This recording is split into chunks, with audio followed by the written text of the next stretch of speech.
आकृति 6.41 यानी कि यही फिगर दिया हुआ है जिसमें है ए बी समांतर है डी के ना। ए बी किसका समांतर है? डी के। और फिर कह रहा है इसमें बी ए सी 35 और सी डी ई 53, तो डी सी ई ज्ञात करना है।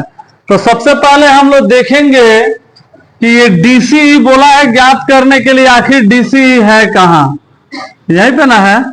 नहीं, डी सी ई यहां पे है ना। तो ये कैसे निकलेगा? अगर मान लो है खाली त्रिभुज में देखेंगे, अगर एक और है भी पता रहता तो हम लोग आराम से निकाल लेते कि नहीं निकाल लेते। डायरेक्ट हम लोग काम करते त्रिभुज डीईसी में, 180 में से दोनों जोड़ के माइनस कर लेते, निकल जाता आराम से ना। लेकिन अभी भी निकल जाएगा एकदम आराम से। तुम लोगों को बताए थे कि जब भी समांतर दिया रहेगा, है दो रेखा समांतर है, तो एकांतर कोण तुम लोगों को बताए थे कि समांतर रेखा के बीच में अगर इधर जितना का कोण बनेगा उतना ही का कोण इधर भी बनेगा। अगर इधर 50 डिग्री है तो इधर भी कितना होगा? 50 होगा ना। इधर जितना होगा उतना इधर होगा। तो यही हम लोग देख रहे हैं कि भाई दोनों रेखा क्या है? समांतर। बढ़ाएंगे तो और बढ़ेगा कि नहीं बढ़ेगा? तो इधर 35 है तो इधर भी कितना का होगा? ये भी हो जाएगा 35 के। लेकिन डायरेक्ट नहीं लिखेंगे, हम लोग बना के बताएंगे। जब हल करेंगे हम लोग तो क्या लिखेंगे? सबसे पहले लिखेंगे एंगल। देखो इसका नाम क्या लिखेंगे? बी ए सी या सी ए बी लिख सकते हैं ना। लिख देंगे हम लोग एंगल बी ए सी बराबर होगा एंगल किसके बराबर? या पहले ऐसे लिख देते हैं, दिया है ना एंगल बी ए सी दिया हुआ है कितना का? 35 डिग्री। रीजन क्या लिखेंगे? दिया गया है। फिर लिखेंगे हम लोग एंगल बी ए सी के बराबर हो जाएगा कौन? हाई हो जाएगा सीई डी, या इसी को डी सी बोल सकते हैं, सीई डी। क्यों बराबर होगा? इसका रीजन लिखेंगे हम लोग एकांतर कोण से। अब देखो, तो इसलिए हम लोग लिख देंगे सीई डी भी कितना का हो गया? 35 डिग्री ना।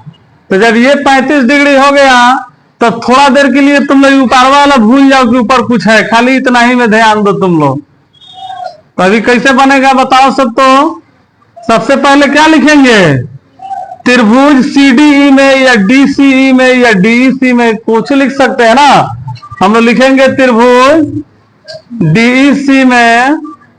देखो इसमें सभी एंगल को बारी बारी से लिखेंगे। पहले इसको लिख देते हैं सीडीई, एंगल सीडीई। सीडीई को कुछ और भी लिख सकते हैं, ईडीसी लिख सकते हैं ना। केलाऊ से जाए जो एंगल लिखना हो वो बीच में। और ये कितना का होगा? CED, CED. और फिर ये सी को लिखेंगे तो डीसीई, डीसीई बराबर कितना होगा? 180। रीजन क्या लिखेंगे? त्रिभुज के तीनों कोणों का योग। अब देखो सीडी का मान कितना है? 53 डिग्री, 53। सीडी का कितना है? 35, 35। और डीसीई, डीसीई नहीं मालूम, तो इसी तरह छोड़ देंगे। अब है ना से इसी का नीचे तुम लोग लिखना है, दोनों जोड़ेंगे तो कितना होगा? 88 डिग्री ना। 5 3 8 3 5 8 प्लस डीसीई बराबर क्या हो जाएगा? 180। और यहाँ पे डीसीई बराबर हो जाएगा 180 माइनस 88 ना। तो डीसीई बराबर हो जाएगा 10 में से 8 जाएगा 2, 17 में से 8 जाएगा 9। इतना ही ना होगा? 8 2 10 9 92 डिग्री का हो जाएगा ये। चलो हो गया, बन गया, आ गया आंसर। चलो लिखो सब।